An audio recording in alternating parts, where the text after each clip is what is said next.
Hello दोस्तों, कैसे हैं आप सभी लोग। सबसे पहले स्वागत है आप सभी लोगों का पीपी एजुकेशन चैनल पर। और हाँ, जैसा कि आप थंबनेल में आप लोगों ने देख ही लिया कि आज हम बात करने वाले हैं यूपी टेट के हिंदी सब्जेक्ट, वो भी प्रैक्टिस सेट 8वें का। और इसके पहले आप सीडीपी, ईवीएस, इंग्लिश के बहुत सारे प्रैक्टिस सेट देख सकते हैं चैनल पर जाकर। और हाँ, यदि आप चैनल पे पहली बार आए हैं, आप पहली बार हमारे वीडियोज़ से अवगत हो रहे हैं, तो आप सभी लोगों का बहुत बहुत वार्म वेलकम है। और हाँ, एक बात और कहना चाहेंगे कि अगर पहली बार आप हमसे जुड़ रहे हैं तो चैनल को सब्सक्राइब कर लें और बेल आइकन को भी प्रेस कर लें, ताकि हम आपके जो है आपका एग्ज़ाम है, जो आपकी प्रिपरेशन है, उसमें थोड़ी सी मदद कर सकें। तो जैसा कि आप देख रहे हैं, बहुत कम समय में 30 क्वेश्चन, टॉप 30 क्वेश्चन के बारे में बात करेंगे। और हाँ, ये आप थंबनेल में जो लिख रहे हैं कि अगर 30 में 30 आपको लाना है, तो आप अपनी तैयारी को जांचिए कि आप इस 30 में से कितने क्वेश्चन को सही कर रहे हैं। और अपने आप से झूठ मत बोलिएगा, क्योंकि कमेंट बॉक्स में ऐसा होता है कि हम तो लिख देते हैं कि हमारा 30 में 30 हुआ है, हमने 30 में 30 सही किया है। परहैप्स ऐसा सही हो, क्योंकि हम अगर आपकी जो है प्रिपरेशन बढ़िया होगी तो डेफिनेटली आप अच्छा कर पाएंगे। तो सही लिखें कि हाँ, आपने 30 में कितना स्कोर किया है। चलिए, ज़्यादा टाइम वेस्ट नहीं करते हैं, शुरू करते हैं पहले क्वेश्चन को। और हाँ, एक बात और कि अगर आप देख रहे हैं शुरू में कि पहला क्वेश्चन कैसा है, दूसरा क्वेश्चन कैसा है, तो इन तीसों क्वेश्चन को देखिए और समझिए। और ये भी एनालिसिस करने की कोशिश करिए कि आप जो है पहले की अपेक्षा अब तक कितना सीख चुके हैं या कितना सीखने के लिए बाकी है। आपने अगर एक बार भी अटेंड किया होगा, जो है कि आपने एग्ज़ाम या प्रीवियस ईयर सेट हल किए होंगे, तो आपने देखा होगा कि किस प्रकार से हिंदी व्याकरण और हिंदी पेडागॉजी क्वेश्चन पूछा जाता है, चाहे यूपी टेट सी टेट की बात करी जाए। चलिए शुरू करते हैं पहले क्वेश्चन की। और हाँ, यदि आवाज़ में थोड़ी सी प्रॉब्लम होगी तो माफ़ी चाहते हैं, क्योंकि थोड़ी सी आज तबीयत डाउन है, इसकी वजह से थोड़ा इधर उधर आवाज़ हो जाएगी, स्लो भी हो सकती है। तो चलिए, का है। बहुत ही आसान है कि भाषा शब्द संस्कृत के किस धातु से बना है। भाष्य, भास, भाष्य या भास। ठीक है, तो भले ही इनका प्रोनाउंस या बोलने में एक जैसा ये लग रहा हो, लेकिन इसका ऑप्शन जो सही होगा वो हो जाएगा दूसरा। क्योंकि भाषा क्या है, किस लिए है, इसका उपयोग क्या, आप सभी लोग जानते हैं कि हम अपनी अभिव्यक्ति, अपने विचारों को अभिव्यक्त करने के लिए भाषा एक बहुत ही महत्वपूर्ण साधन है। ठीक है, तो आगे चलते हैं, आगे क्वेश्चन देखते हैं। इनमें से कौन सा भाववाचक संज्ञा है। तो संज्ञा से संबंधित हुआ, सर्वनाम से संबंधित प्रश्न हुआ, क्रिया विशेषण हुआ, आपका मुहावरा, विलोम, पर्यायवाची। चाहे ये हिंदी हो या इंग्लिश हो, दोनों में पूछा जाता है क्वेश्चन। वो बात अलग है कि डायरेक्टली पूछेगा या आपका पैसेज वाइज पूछेगा, पैराग्राफ से रिलेट करके भी पूछ सकता है, क्योंकि पैराग्राफ आते ही हैं आपके हिंदी इंग्लिश दोनों में। तो ऑप्शन देख लेते हैं, श्याम, नदी, बचपन या पानी। तो संज्ञावाचक संज्ञा की बात कर ली जाए तो आप जानते हैं कि संज्ञा कितने प्रकार की है, 5, चाहे वो हिंदी है चाहे इंग्लिश, दोनों में 5 ही है। हिंदी व्याकरण में भी और इंग्लिश ग्रामर में भी आपकी 5 संज्ञा मिलेंगी, इसी तरह हिंदी में भी है। ठीक है, तो जैसे कि ऑप्शन देख लें, श्याम ये व्यक्तिवाचक संज्ञा हो गया। ठीक है, पानी और नदी ये बताएं आप कि ये किस संज्ञा में जाएगा। अगर इंग्लिश में आप जानते हैं तो इसको जो है किस नाउन में आप रखेंगे, जो है मटेरियल नाउन में या अब्स्ट्रैक्ट नाउन में रखेंगे। आपको पता है कलेक्टिव और प्रॉपर और कॉमन तो होगा नहीं। ठीक है, अगर कॉमन भी होता है, नदी अगर कॉमन भी होता है, तो बताएं कि क्या डिफरेंस होगा प्रॉपर और कॉमन नाउन में इंग्लिश में। ये इंग्लिश की बात रही।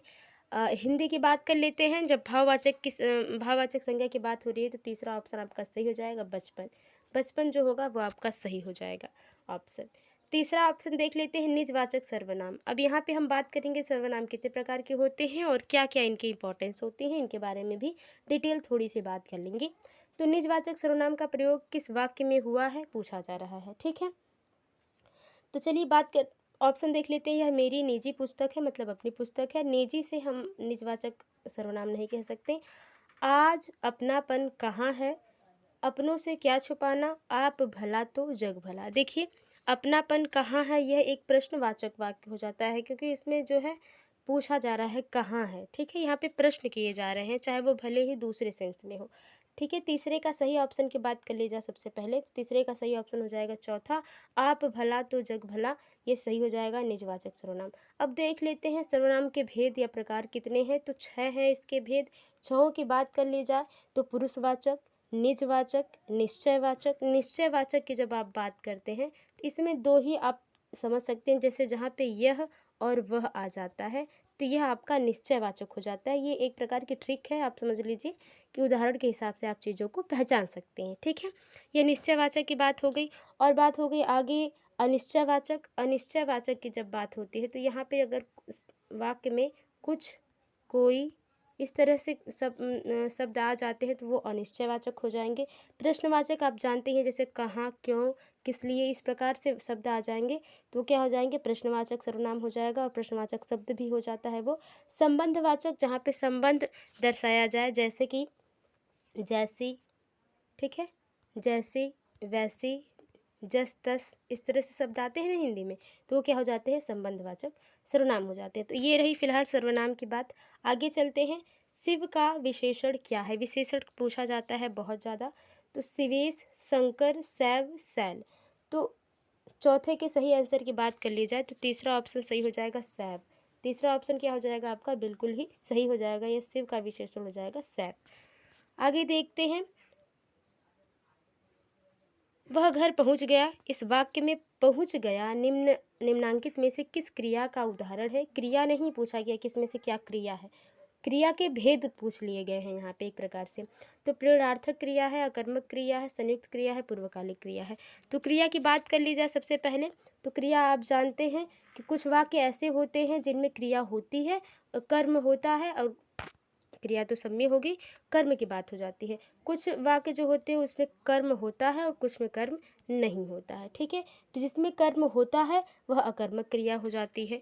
ठीक है, कौन सी क्रिया हो जाती है, अकर्मक क्रिया हो जाती है। फिलहाल ये आपका आंसर नहीं है, पहले देख लेते हैं पाँचवें का आंसर। तो तीसरा ऑप्शन सही हो जाएगा, वह घर पहुँच गया। ठीक है, पाँचवें का सही आंसर जो हो जाएगा तीसरा, संयुक्त क्रिया है। ठीक है, ये देख लेते हैं अकर्मक क्रिया की हमने बात कही, जहाँ कर्म नहीं होगा वह कर्मक क्रिया हो जाएगी। और देख लेते हैं अगला पूर्वकालिक क्रिया। तो जैसे क्या हो जाता है, कर्म आप कर के एक नहाना, धोना, ठीक है, पहनना, जाना, ये क्या एक प्रकार की क्रिया है। तो इसमें कर्म क्या मिल जाता है, जैसे नहा कर, नहा कर, ठीक है। अगर एक शब्द से बना, वह नहाकर भोजन करती है, तो यहाँ पे जो नहाकर, ये पूर्वकालिक क्रिया का जो है एक प्रकार हो जाता है, ये पूर्वकालिक क्रिया, इसे पहचान सकते हैं आप। संयुक्त क्रिया आप जानेंगे ही, जहाँ पे दो या दो से अधिक क्रिया से मिलकर जो क्रिया बनी रहेगी, जैसे तुम्हें पढ़ना चाहिए। ठीक है, ये यहाँ पे बात हो जाती है। प्रेरणार्थक क्रिया हो जाएगा, जैसे किसी भी काम को करवाया जाता है, जैसे पढ़वाना, लिखवाना, ठीक है, इस तरह से। पांचवे का सही आंसर हम लोगों ने बात कर ली, तीसरा ऑप्शन।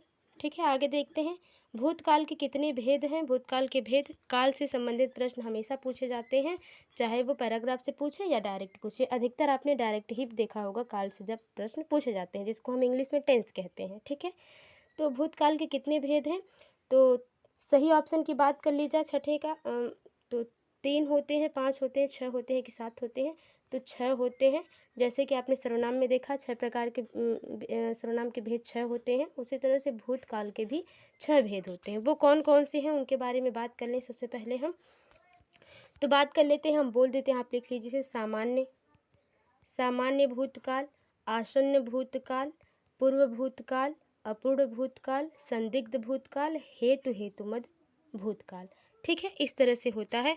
देख लेते हैं, जब सामान्य भूतकाल की बात होती है, जैसे मोहन आया, पंखा चला, वह गई, यह सामान्य भूतकाल हो जाएगा। आसन्न भूतकाल की बात करी जाए तो आसन्न भूतकाल में हो जाता है, जैसे मैंने आम खाया है, ठीक है, मैं चला हूँ, ठीक है, ये आसन्न भूत हो जाता है। पूर्ण भूत की बात करी जाए, पूर्ण भूत की बात करी जाए तो जैसे उसने वह आया था, जैसे एक प्रकार सा वह आया था, ये क्या हो जाएगा आपका पूर्ण भूतकाल। सॉरी, अपूर्ण भूतकाल हो जाता है, मोर नाच रहे थे, पानी पानी बरस रहा था, इस प्रकार से रहे थे रहा था आ जाता है, तो अपूर्ण भूतकाल हो जाता है। फिलहाल लास्ट में वाक्य से या किस प्रकार से अंत हो रहा है वो नहीं समझना है, ये समझना है कि किस प्रकार से जो है उसका भाव आ रहा है, उस प्रकार से। संदिग्ध भूत, जहाँ पे संभावना हो, तुमने गाया होगा, तुमने खाना खाया होगा, पिताजी बगीचे में टहल रहे होंगे। इसके बारे में हम लोग डिटेल में बात कर चुके हैं इसके पहले वीडियो जो हिंदी हम लोग पढ़े थे। हेतु हेतुमत भूतकाल में मैं आता तू जाता, जैसे यदि पानी बरसता तो फसल अच्छी होती। इस प्रकार से जो क्वेश्चन हो जाते हैं, जो वाक्य हो जाते हैं, माफ करिएगा, वो हेतु हेतुमत भूतकाल हो जाता है। ठीक है, आगे चलते हैं। फिलहाल छठे का सही ऑप्शन जो था वो तीसरा था, 6। आगे देखिए, कवि शब्द का स्त्रीलिंग शब्द इस तरह से पूछा जाता है, जैसे इसके पहले हम लोगों ने बात करी थी साम्राज्ञी। ठीक है, साम्राज्ञी का जो है पुल्लिंग शब्द क्या होगा, उसमें सम्राट था। उसी तरह से यहाँ पे कवि का स्त्रीलिंग पूछ लिया है कि क्या होगा, कवित्री, कवित्री, कवित्री या कवियानी। तो कवियानी होगा नहीं, कवित्री होगा नहीं, ये बिल्कुल ही देखने में गलत लग रहे हैं। तो 7वें के सही आंसर की बात कर ली जाए तो जो वो आपका हो जाएगा कवित्री, दूसरा ऑप्शन सही हो जाएगा कवित्री। ठीक है, आगे देखते हैं। इनमें से अपादान कारक विभक्ति क्या है, कारक पूछा जाता है। ठीक है, के, को, में, से, ठीक है, ना, ने, नी, पर, के लिए, से द्वारा, के द्वारा, इस तरह से ये कारक की जो है विभक्तियाँ होती हैं। तो इनमें से अपादान कारक कौन सा है, ये पूछा जा रहा है, ने, को, से, के लिए। ठीक है, 8वें के सही आंसर की बात कर ली जाए तो तीसरा ऑप्शन सही हो जाएगा, जहाँ अपादान कारक में अलगाव प्रस्तुत होता है, अलगाव। ठीक है, अलगाव का आपको भाव आता है, जैसे छत से बिल्ली कूदी, ठीक है ना, बंदर पेड़ से कूदा, तो अलगाव हो जा रहा है। तो यहाँ पे से जो हो जाएगा अपादान कारक हो जाएगा। अपादान कारक जो है अलगाव को व्यक्त करता है। जो है पवन का संधि विच्छेद बहुत ज़्यादा पूछा जाता है, बहुत ज़्यादा। संधि विच्छेद से, संधि से आज सिर्फ एक ही क्वेश्चन है और समाज से भी एक ही क्वेश्चन लिया गया है। और इसके अदर वीडियोज़ में आप देखेंगे 2, 3, 3, 4, 4 इस प्रकार से क्वेश्चन मैंने लिया है। यहाँ पे मैंने सबसे ज़्यादा लेखक और उनकी कृतियों के बारे में आज बात की है, फिलहाल वो आगे देखेंगे। पवन का संधि विच्छेद क्या होगा, प धन वन, प योग अवन, पो धन अन या प योग अन। ठीक है, आप जिस तरह से चाहें उस तरह से पढ़ सकते हैं। तो 9वें के सही आंसर की बात कर ली जाए तो तीसरा ऑप्शन सही हो जाएगा, पो योग अन। ठीक है, ये पवन का संधि विच्छेद हो जाता है। आपके लिए मैं हमेशा कुछ काम छोड़ के जाती हूँ, क्योंकि मैं कहती हूँ कि कुछ कन्फ्यूजन मैं दूर करती हूँ, तो कुछ कन्फ्यूजन मैं आपके लिए इसलिए क्रिएट करके जाती हूँ क्योंकि आप सेल्फ स्टडी, जब आप चीज़ों को खुद से ढूंढेंगे तो आप एक चीज़ के बदले कई नई चीज़ों को सीख के जाएंगे। तो सेल्फ स्टडी मैं हमेशा कहती हूँ करते रहिए, क्योंकि ये लास्ट में यही आपके साथ काम आने वाली है, जो आपकी सेल्फ स्टडी होगी, जो आप खुद से पढ़े होंगे। यथाशक्ति शब्द में कौन सा समास है, समास से क्वेश्चन पूछा जाता है। अव्ययी भाव, तत्पुरुष, द्वंद्व या द्विगु। तो सही ऑप्शन की बात कर ले 10वें की, तो 10वें का सही ऑप्शन जो हो जाएगा वो पहला हो जाएगा, अव्ययी भाव। अब ये बताइए, द्विगु समास को पहचानने के लिए एक वाक्य क्या हो सकता है, एक शब्द क्या हो सकता है, कमेंट बॉक्स में जरूर लिखें। आपका कुछ ही सेकंड लगेगा और आपकी चीज़ें, आपके साथ साथ कितने लोगों की कन्फ्यूजन दूर हो जाएंगी। इनमें से कौन छायावादी कवि है, ठीक है, दिनकर, नागार्जुन, धूमिल, जयशंकर प्रसाद। देख लेते हैं क्वेश्चन, ऑप्शन देख लेते हैं। ऑप्शन के हिसाब से अगर हम देखें तो सबसे पहले हम देख लेते हैं ग्राह्य का सही आंसर। तो ग्राह्य का सही आंसर हो जाएगा आपका चौथा, जयशंकर प्रसाद। जयशंकर प्रसाद के बारे में बहुत सारी बातें हम आगे करने वाले हैं, क्योंकि इनके बारे में डिटेल बात होंगी। फिलहाल नागार्जुन जी हैं, उनके बारे में बात कर लेते हैं। इन्होंने कुछ अच्छी कृतियाँ अपनी लिखी हैं, जैसे अकाल और उसके बाद। ठीक है, अकाल और उसके बाद कुछ इंपॉर्टेंट चीज़ें हैं। जरूरी नहीं है कि एक जो प्रश्न आया है प्रीवियस ईयर में वो दोबारा रिपीट होगा। ऐसा तो होता है कि यूपी टेट सीटेट में हमेशा रिपीटेड क्वेश्चन होते हैं, लेकिन कुछ नया आ जाए वो एक नंबर हमें बचाना है, उसके लिए मेहनत करनी है हमें। तो नागार्जुन जैसे अकाल और उसके बाद, सिके हुए दो भुट्टे, ये नागार्जुन की कृतियाँ हैं। प्यासी पथराई आंखें, देखिए क्या ही लिखा है, मतलब ऐसा नाम ही है कि आप कभी भूल नहीं सकते। प्यासी पथराई आंखें, युगधारा, तुमने कहा था, ये जो है नागार्जुन जी की बातें हैं। देखिए दिनकर साहब भी बहुत अच्छा बहुत ज़्यादा पूछा गया है इनसे, जो है ये सबसे पहले वीर रस इन्होंने के बारे में हमेशा ज़्यादा से ज़्यादा कृतियाँ उनकी वीर रस से मिलेंगी आपको। रामधारी सिंह दिनकर जो है, इनको संज्ञा दी गई है, रामधारी सिंह दिनकर जी को संज्ञा दी गई है, जैसे कि युग चारण, काल के चारण। ठीक है, इन्हें ज्ञानपीठ पुरस्कार भी मिला था 1972 में। किसके लिए मिला था वो आगे हम बात करेंगे। इन्होंने लिखा है बहुत अच्छा, जैसे उर्वशी, रश्मि रसी, रेणुका हुंकार संस्कृति के 4 अध्याय, नेम के पत्ते। तो सबसे ज़्यादा जो उर्वशी और रश्मिरथी पूछा जाता है, रेणुका पूछा जाता है, हुंकार पूछा जाता है।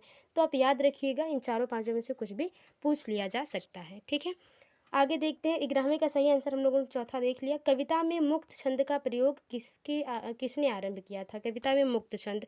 अब जैसे हमने शैली के बारे में बात करी थी, इसके पहले वीडियो जो थी उसमें शैली की, रामचरितमानस में कौन सी शैली है जिसमें प्रबंध शैली थी, और उसमें हम लोगों ने जो है व्यंग्यात्मक शैली और व्याख्यात्मक शैली, वर्णात्मक शैली और मुक्तक शैली और प्रबंध शैली के बारे में बात करी थी। तो ये छंद जो है कहीं ना कहीं शैलियों से मिलकर, छंद जो है शैली में एक बड़ा योगदान देते हैं अपना। तो मुक्त छंद का प्रयोग सबसे पहले किसने आरंभ किया था? निराला साहब ने, पंत साहब ने, केदारनाथ जी ने, भवानी प्रसाद मिश्र ने। तो सही आंसर की, ब्राह्मण की सही आंसर की बात करी जाए तो आपका हो जाएगा पहला निराला साहब। अब निराला किसको कहा जा रहा है ये आपको भली भांति पता होगा। आगे देखिए, जयशंकर प्रसाद, मैंने कहा ना इनके बारे में डिटेल में हम बहुत ज़्यादा बात करेंगे। बहुत सारी इनकी जो है कविताएं, रचनाएं हमारे पास हैं। यहाँ पे प्रश्न बहुत सारे हैं इनसे रिलेटेड। तो जयशंकर प्रसाद की काव्य भाषा कौन सी है? इन्होंने किस भाषा में अपनी कविताओं को रचा है, लिखा है? अवधी, मगही, मैथिली, खड़ी बोली, हिंदी। तो सही ऑप्शन की बात करी जाए 13वें की, तो 13वें का सही ऑप्शन हो जाएगा चौथा। इन्होंने सबसे ज़्यादा अधिकतर अपनी काव्य भाषा खड़ी बोली हिंदी में ही चीज़ों को लिखा है, ताकि लोग आसानी से समझ सकें। अब ये बताइए, इसके पहले रामचरितमानस में कौन सी भाषा का उपयोग किया गया है, किस भाषा में बनी है रामचरितमानस लिखी गई है? इसके बारे में हम अगली वीडियो में बात कर चुके हैं। इसमें वो ऑप्शन है, वो ऑप्शन कौन सा है, वीडियो जाके देखें अगर नहीं पता है तो। अगर पता है तो कमेंट बॉक्स में आंसर राइट डाउन कर दें। आगे देखते हैं, हिमाद्री तृंग श्रृंग से ये क्या है, पूछा जा रहा है। प्रेम गीत है, लोकगीत है, प्रयाण गीत है, हास्य गीत है। तो 14 के सही आंसर की बात कर ली जाए तो तीसरा ऑप्शन जो है वो सही हो जाएगा, ये एक प्रयाण गीत है। और ये कौन सी गीत है? हास्य गीत, लोकगीत, आप समझ रहे हैं। प्रयाण गीत के बारे में भी डिटेल में हम बात कर लेंगे कभी। ठीक है, हास्य गीत आप समझ रहे हैं, जैसे हास्य रस है उसी तरह से हास्य गीत है। ऊषा कविता किसका शब्द चित्र है? मानव, मतलब ऊषा कविता में किस चीज़ के बारे में कहा गया है, बताया गया है? मानव, दानव, प्रकृति और पशु पक्षी। 15वें के सही आंसर की बात कर ली जाए तो तीसरा ऑप्शन देख के ही सही लग रहा है कि प्रकृति के बारे में कहा गया होगा। और उसमें सूर्य के निकलने और डूबने, सूर्य जो है जिस तरह से जो सवेरा होता है, आपका दिन होता है, दिन की शुरुआत होती है, वहाँ पे प्रकृति के बारे में वर्णन किया गया है ऊषा कविता की जब बात की जाती है। तो आगे देखते हैं, जी हाँ हुजूर मैं गीत बेचता हूँ।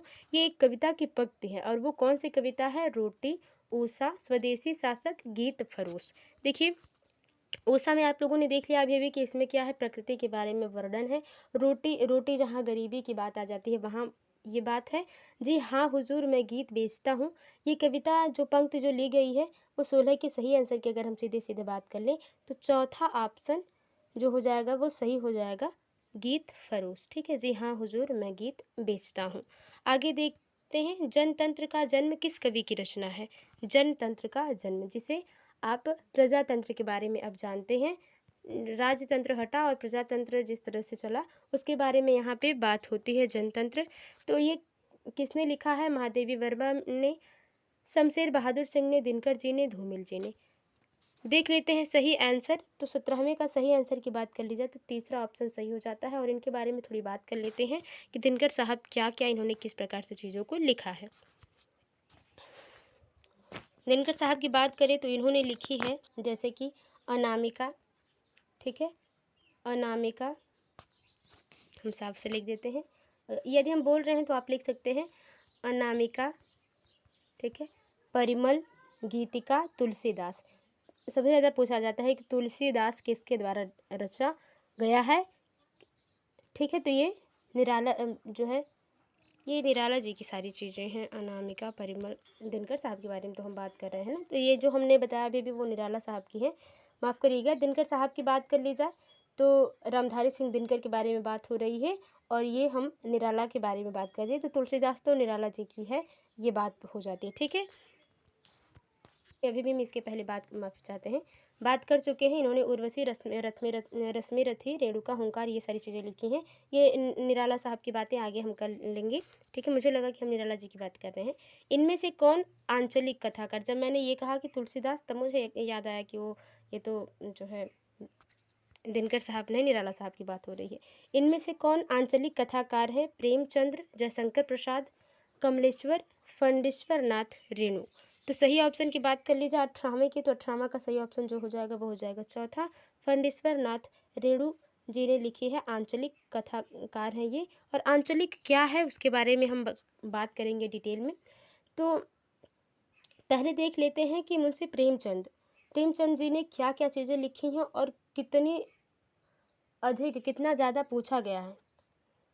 ठीक है, जैसे गोदान बहुत ज़्यादा पूछा गया है। गोदान, ईदगाह जो क्लास 8 में आपके अगर पढ़े होंगे, ईदगाह, गोदान हो गया, ईदगाह, कफन, रंगभूमि बहुत ज़्यादा पूछा जाता है। सेवा सदन, ठीक है, गबन, कर्मभूमि। गबन, ये जितना भी मैंने बताया है प्रेमचंद क्लास 10th में आप लोगों ने याद किया होगा, बहुत ज़्यादा रटवाया जाता है। जब इनकी हम लोग प्रेमचंद जी की जब हम लोग क्या कहते हैं पर जीवन परिचय जब हम याद करते हैं, कृतियाँ सारी याद कर लेते हैं ना। गोदान, ईदगाह, कफन, रंगभूमि, सेवा सदन, गबन, कर्मभूमि। ठीक है, ये रही प्रेमचंद जी की बातें। जयशंकर प्रसाद जी की बात कर ली जाए तो जयशंकर प्रसाद जी की बात कर ली तो इन्होंने बहुत ज़्यादा, इनका भी हम लोगों ने रटा हुआ है क्लास 9th और 10th से। झरना, आंसू लहर, कमायनी, प्रेम प्रतीक, आधी, स्कंदगुप्त, चंद्रगुप्त, अजातशत्रु, एक घूंट, अग्निमित्र, इस तरह से इन लोगों ने बहुत सारी चीज़ों को लिखा है। मैंने एक बार में बोल दिया, आप फिर से पोस्ट करके वीडियो को, चीज़ों को लिख सकते हैं। ठीक है, आगे देखते हैं। अलगू चौधरी और जुम्मन शेख किस कविता के पात्र हैं? बहुत ज़्यादा पूछा गया है और बहुत ज़्यादा हम लोगों ने चीज़ों को पढ़ा है। जब हम प्राइमरी की बुक्स उठाकर देखते हैं मई जून में, जब हमें कोई ज़्यादा काम नहीं होता, ठीक है, हम बोर हो जाते हैं अपनी पढ़ाई से, तो हम वो प्राइमरी के बुक्स उठाते हैं और पढ़ते हैं, तो वहाँ पे बात आ जाती है। अलगू और चौधरी और जुम्मन शेख के बारे में हम लोगों ने पढ़ा ही होगा। ये कहानियाँ भी हैं, कविता भी है। ठीक है, तो ये क्या है? पंच परमेश्वर, शुभान खां, वापसी परिंदे। वैसे तो ये कविता लिखा है इसमें, लेकिन ये एक प्रकार की कहानी है। ठीक है, जहाँ तक मुझे याद आ पा रहा है कि अगर मैं सही हूँ तो कमेंट बॉक्स में ज़रूर बताएं कि हाँ मैं सही हूँ। अगर ये कविता है तो ये भी कमेंट बॉक्स में ज़रूर बताएं। 19 के सही आंसर की बात कर ली जाए तो पहला ऑप्शन सही हो जाएगा आपका, पंच परमेश्वर की बात हो जाती है जहाँ, वहाँ पे अलगू चौधरी और जुम्मन शेख की बात हो जाती है। इनमें से कौन सी कहानी चरित्र प्रधान है? चरित्र प्रधान मतलब जहाँ चरित्र के बारे में किसी एक व्यक्तिगत रूप से किसी एक व्यक्ति के बारे में, चरित्र के बारे में वहाँ पे उल्लेख किया गया होगा, तो वो आपका चरित्र प्रधान कहानी हो जाती है। जैसे परिंदे, सुभान खान, दो कलाकार, दिल्ली में एक मौत। 20 के सही आंसर की बात कर ली जाए तो 20वें का सही आंसर जो हो जाएगा वो हो जाएगा दूसरा, सुभान खां।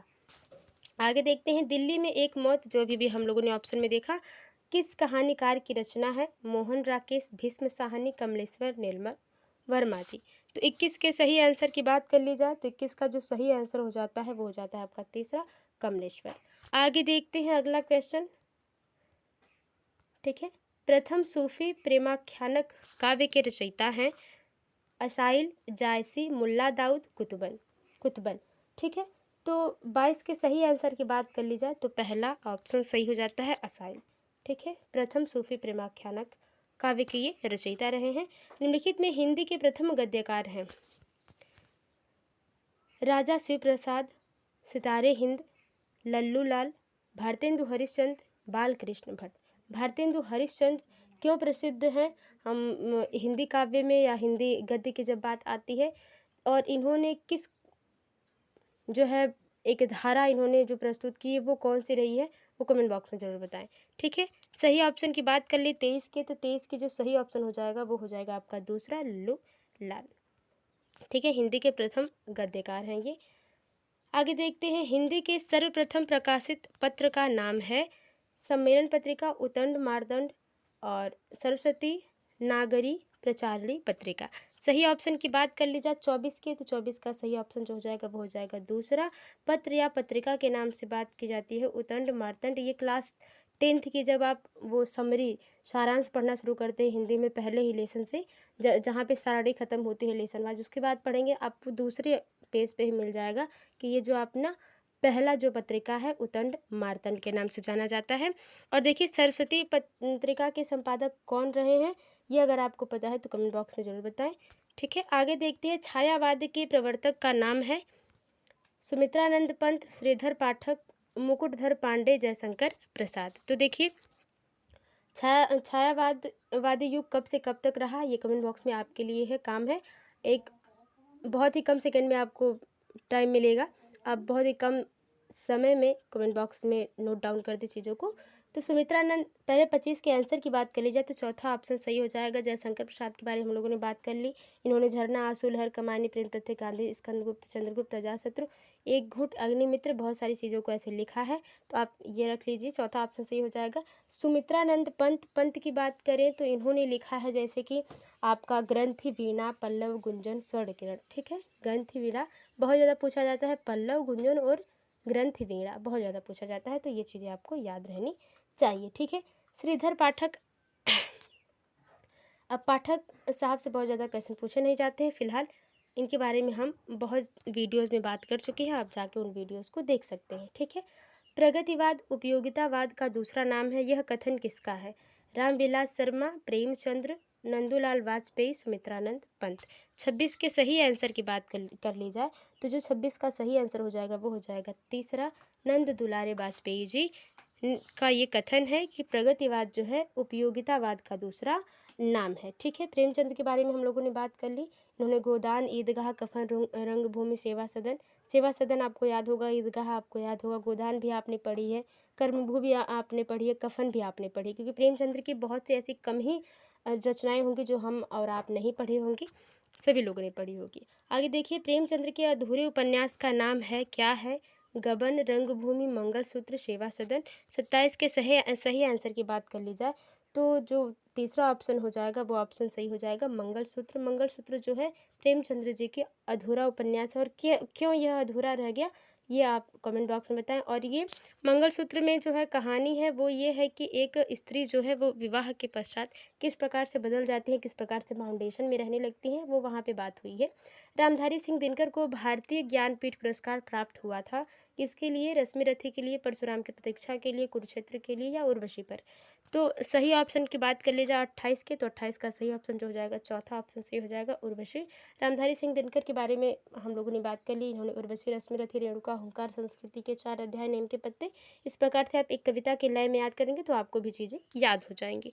आगे देखते हैं, हिंदी साहित्य के इतिहास के सर्वप्रथम लेखक का नाम है। हिंदी साहित्य सबसे पहले किसने लिखा? जॉर्ज ग्रियर्सन ने, शिव सिंह सेंगर ने, रामचंद्र शुक्ल ने, गारसा दत्तासी। गारसा दत्तासी एक तुर्की, आई थिंक तुर्की भाषा के लेखक हैं, और इन्होंने एक पुस्तक लिखी है जिसका नाम थोड़ा सा बहुत ही उटपटांग है, आपको पता ही होगा।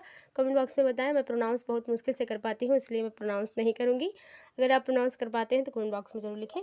ठीक है, तो 29 के सही आंसर की बात कर ली जाए तो चौथा ऑप्शन ही सही हो जाएगा, गारसा दत्तासी। ठीक है, और रामचंद्र शुक्ल की बात कर लेते हैं। इन्होंने अपनी बहुत अच्छी अच्छी कृतियों को दिया है, आप सभी लोग जानते हैं और आप सभी लोगों ने याद भी किया होगा क्लास 10th 9 से लेकर 12th तक।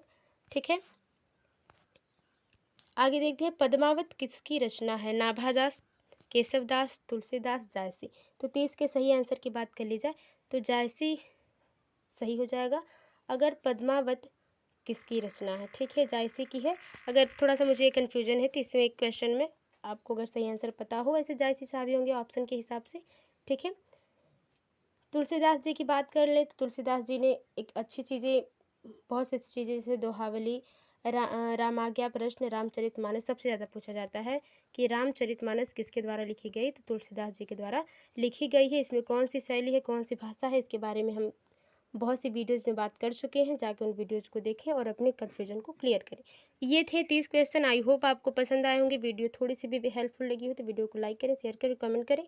कमेंट बॉक्स में बताएं आपको वीडियो कैसी लगी। और हाँ, लास्ट में जाते जाते आपको वीडियो थोड़ी सी भी हेल्पफुल लगी है तो वीडियो को लाइक कर दें और चैनल को सब्सक्राइब कर लें और बेल आइकन को भी प्रेस कर दें ताकि आने वाली अगली वीडियो आप तक पहले पहुँचे। मिलते हैं आपसे अगली वीडियो में, तब तक के लिए बाय बाय। और इसी तरह मेहनत करते रहिए। Best of luck for your preparation. Thank you.